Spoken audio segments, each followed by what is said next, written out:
Hi everybody and welcome. In this video I'm going to tell you how to turn off highways on the Google Maps.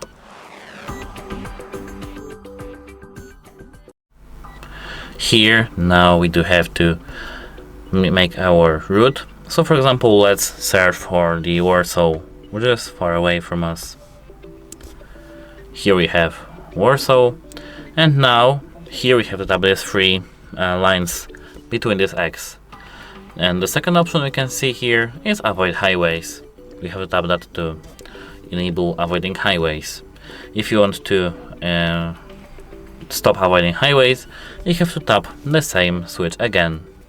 And that's it. Hope it helps you, and goodbye. Have a nice day.